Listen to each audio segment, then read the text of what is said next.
La parte más compleja de la célula, la más grande, es el citoplasma, que es la tercera parte.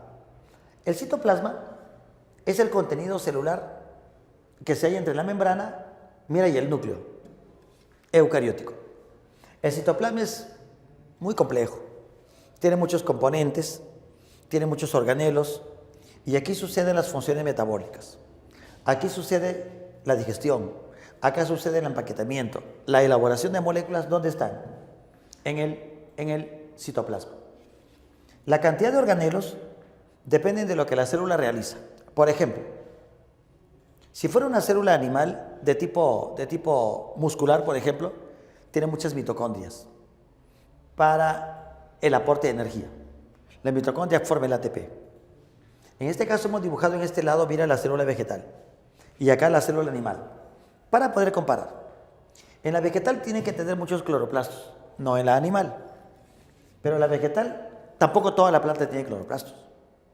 Tienen cloroplastos las hojas, tienen cloroplastos los tallos verdes, pero no la raíz. Por eso es que la raíz no es capaz de hacer fotosíntesis, ni la parte interna del tronco. Lo que siempre tienen son mitocondrias, ¿no? Porque todas las células respiran. Una célula, por ejemplo, de las glándulas salivales, debe tener bastante aparato ¿de qué? De Golgi, porque se encarga de la secreción. Si tuvieras, por ejemplo, una célula, un glóbulo blanco, que está fagocitando virus, bacterias, para digestión, ¿qué necesita tener? Muchos lisosomas. Y así por el estilo. O sea que la cantidad de organelos dependen ¿de qué? De lo que la célula realice. El esquema que te mostramos es un modelo. Y la mayoría de organelos se hallan tanto en vegetales como en animales, con algunas diferencias. Ejemplo, el animal tiene lisosomas, pero no la vegetal. El animal tiene centriolos, pero no la vegetal. Mitocondrias, tiene las dos. Cloroplastos, tiene los vegetales. Vacuolas están en ambas. Solo que en vegetales las vacuolas son más abundantes. Son más comunes. En animales pueden haber menos vacuolas, chiquitas. Pueden haber, ¿no? Pero no es una diferencia absoluta. Pero hay más en vegetales, por el almacén que necesitan. Entonces, eso en términos generales forman el citoplasma. Ahora, ¿qué componentes tiene el citoplasma? Vamos a considerar 5 tipos de componentes. Como te digo, los componentes se separan solamente para entenderlos, pero todos están en una misma célula. No hay una mitocondria, como te dije, hay bastantes. No hay un aparato de Golgi, depende de la célula, puede haber más, puede haber menos. Es más, no todas las células, por ejemplo, tienen mitocondrias. Tus glóbulos rojos no tienen mitocondrias. Lo han perdido en el proceso de maduración. Tampoco tienen núcleo. Tus glóbulos rojos están 4 meses llevando a cabo su función, después son destruidos en el hígado. ¿Viste? Eso sucede. A ver, vamos viendo las partes entonces del citoplasma. Mira, todo lo que rodea a los organelos se llama citosol. Todo lo que rodea a los organelos. A veces me preguntan, ¿no? ¿Es igual citoplasma que citosol? No. Citoplasma es todo. Una parte del citoplasma, ¿qué es? El citosol. El fluido que está afuera es el citosol. Ese citosol tiene, primero, bastante agua. Bastante agua, acá hay agua. 90 y tanto % de agua. Pero también tiene iones. Tiene sodio, potasio, tiene glucosa. Tiene bastantes aminoácidos. Tiene proteínas. Tiene lípidos, tiene ácidos grasos. En el citosol se degrada la glucosa en la respiración celular. En el citosol se elaboran aminoácidos. En el citosol se lleva a cabo la fermentación alcohólica, la fermentación láctica en el citosol. O sea que el citosol es un simple fluido. El citosol es un fluido coloidal. Se parece a una clara de huevo. Así es el fluido coloidal. Pero puede estar a veces casi líquido y a veces casi sólido. Cuando está casi líquido, se llama sólido. Cuando está casi sólido, se llama gel. Ese cambio de estado se llama tixotropía.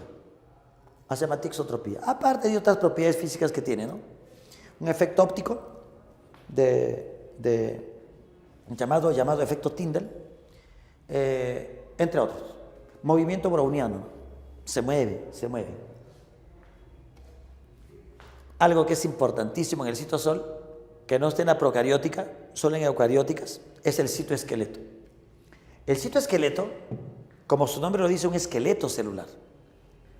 El citoesqueleto da soporte, da movimiento. El citoesqueleto antes no se veía. ¿Por qué? Porque en realidad está formado por proteínas transparentes. Ya con análisis moleculares se ha podido determinar que existe el citosol. En el citosol, el citoesqueleto. Los componentes del citosol se han determinado por la biología molecular. Hay varios componentes. El componente más común y más gruesito está formado por tubos, llamados tubulinas. Las tubulinas son proteínas que van a dar soporte a la célula. Forman el esqueleto en sí. Son de proteínas. Incluso, mira, las tubulinas forman a los centriolos. Las tubulinas se van a organizar en un cuerpito llamado cuerpo basal, parecido a un centriolo, con proteína de sostén y crece hacia afuera. Esa parte que crece hacia afuera podría convertirse, por ejemplo, en un cilio, en un flagelo. La colita del espermatozoide se llama flagelo. ¿Y de qué está hecho? De tubulinas. Ah, eso sucede. Voy a poner acá. Cilio, flagelo. Los cilios son más cortitos, pero son más abundantes. Pueden haber bastantes cilios. Puede haber un flagelo, que son básicamente iguales. También hechos de tubulina. Solo que flagelos más largos, cilios más cortos. Flagelo puede haber uno o unos cuantos, cilios pueden ser abundantes. Pueden haber 20, 30, 50 cilios, hasta más. Están por todo lado, los microtúbulos. Por acá, por aquí. Ahí se sostienen los organelos. Los organelos no están flotando ahí, no. Los organelos están sostenidos ¿en qué? En ese citoesqueleto. Ahí se sostienen. No están flotando. Los otros componentes que están bien pegaditos, acá la membrana, se llaman actinas. Las actinas se hacen de que la célula se mueva. Las amebas mueven así su membrana como una deformidad, ¿no? Ese es por qué tienen actinas. Las actinas están formando los microfilamentos, mientras que los microtúbulos eran de tubulinas. Los microfilamentos, ¿de qué son? De actinas, para movimiento. Cuando la célula hace mitosis se estrangula para dividirse en dos. ¿Quién hace eso? Las actinas. Ajá. Los movimientos de los organelos dependen ¿de qué? De las actinas. Esos son los dos componentes más importantes. Los microtúbulos de tubulinas y los microfilamentos de actinas. Hay un tercer componente solo presente en los vertebrados. Solo los vertebrados van a tener un conjunto de filamentos llamados filamentos intermedios. Esos filamentos intermedios, por ejemplo en nuestra piel, ¿no? Forman complejos de unión entre las células. Si tú te arrancas la piel, bueno, te la trata de arrancar, ¿no? ¿Por qué no se rompe? Porque hay complejos de unión que evitan que las células se rompan, se abran entre sí. Son filamentos de queratina. Son los más importantes, los filamentos de queratinas. Hay varios tipos de queratinas. En las bases o en la base de los epitelios hay también unas proteínas llamadas desminas. Desminas. En las células embrionarias, en los glóbulos blancos, hay también uniones que forman la bimetina, ¿no? Que es otro componente. Allá. O sea que hay varios tipos de proteínas de tipo intermedio. Solo presentes en vertebrados. No tienen las plantas, no tienen los protozoarios, filamentos intermedios. Eso forma parte del citosol. Observa. En segundo lugar, tenemos los sistemas de endomembranas.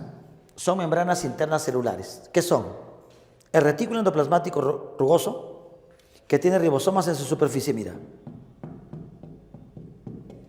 El retículo endoplasmático liso, que no tiene ribosomas en su superficie. El rugoso, por lo tanto, elabora proteínas. Una célula elaboradora de proteínas tiene bastante retículo endoplasmático rugoso, RER, para que no te olvides, RER, retículo endoplasmático rugoso. El retículo liso parece una especie de tubito, ¿no? Una tripita. Retículo endoplasmático liso se encarga de elaborar lípidos, fosfolípidos, colesterol, ahí se forma. Ácidos grasos de cadena larga. También el retículo liso desintoxica o detoxifica. Cuando la gente toma antibióticos, cuando la gente ingiere algún medicamento, tranquilizantes, algún tipo de droga o alcohol, ¿quién lo trata de detoxificar? El retículo endoplasmático liso. Nuestro hígado tiene bastante REL. Una de las funciones del hígado, ¿qué cosa es? Detoxificar. Ajá. Excelente, ¿sí o no? Ese es el REL. Complejo de Golgi se asocia al RER y al REL. Es decir, el RER forma proteínas, el REL forma lípidos y pueden asociarse. ¿Y dónde pasan esos componentes? ¿Al aparato de qué? De Golgi. Este es el aparato de Golgi. Formado por dictiosomas y por vesículas. El aparato de Golgi, ¿qué hace? Empaqueta, saca las moléculas, jala de acá, las empaqueta bonito y las libera. Por exocitosis, ¿te acuerdas o no? Mira, gastando energía, se mueve la vesícula y así se libera ¿qué? La saliva. Así se libera el moco. Así se liberan los anticuerpos. Así se liberan las enzimas. O sea que para fabricar moléculas se necesitan los otros organelos. Para empaquetarlos y liberarlos, ¿qué se necesita? ¿El aparato de qué? De Golgi. Si hay una alteración que evite ese transporte, está actuando justamente ¿dónde? En el aparato de qué? De Golgi. Ajá, increíble, ¿no? El aparato de Golgi. Hay organelos que tienen doble membrana. Las mitocondrias, que te conté que eran endosimbióticas, ¿no? Tienen su propio ADN para formar ATP. Y los cloroplastos, los plastidios, de varios tipos. Más importantes, cloroplastos para la fotosíntesis, cromoplastos para almacenar pigmento de colores, anaranjados, carotenos, amarillos, antófilas, leucoplastos que almacenan sustancias de reserva, amiloplastos almacenan almidón, oleoplastos, aceites, proteoplastos almacenan proteínas. Son organelos con doble membrana, con una membrana. Mira, lisosomas hacen digestión, salen del aparato de Golgi. Si entra una molécula por fagocitosis, el lisosoma la desintegra. Ese lisosoma primario se llama. Cuando se une a la vacuola que está fagocitando, se llama lisosoma secundario. Tiene enzimas para digestión. Si algún organelo está viejito, el lisosoma se acerca y lo destruye. Se llama autólisis. Si la célula está envejecida, tiene que ser destruida. Los lisosomas liberan sus enzimas y destruyen a la célula. Ese es autólisis. El otro era autofagia. O sea, ¿qué hace? Digestión, heterofagia, autofagia, autólisis. Los peroxisomas también están en ambas células, animales y vegetales. Lisosomas son animales.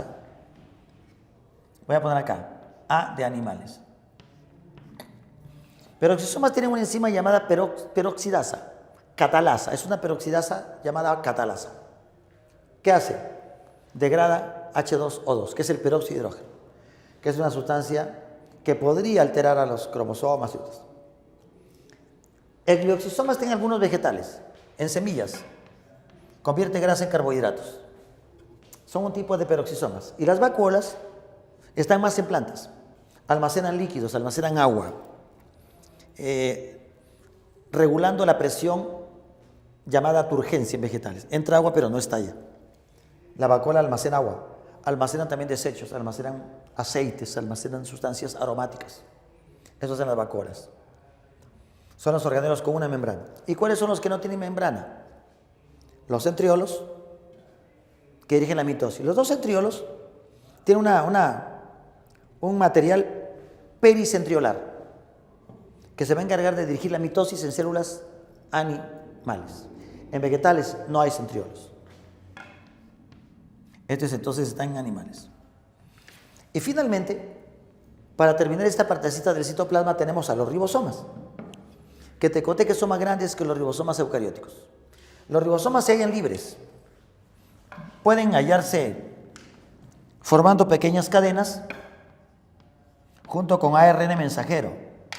se llaman polisomas o poliribosomas, sueltos, unos unidos al retículo endoplasmático rugoso y otros unidos ¿a dónde? A la carioteca. Aquí en la parte externa de la carioteca, ¿qué cosa hay? Ribosomas adheridos, ya que la carioteca se forma de retículo endoplasmático rugoso. Entonces tenemos 5 componentes: citosol, sistema de endomembranas, organelos con doble membrana, mitocondrias y cloroplastos, con una membrana y sin membrana, que son los centriolos y los ribosomas.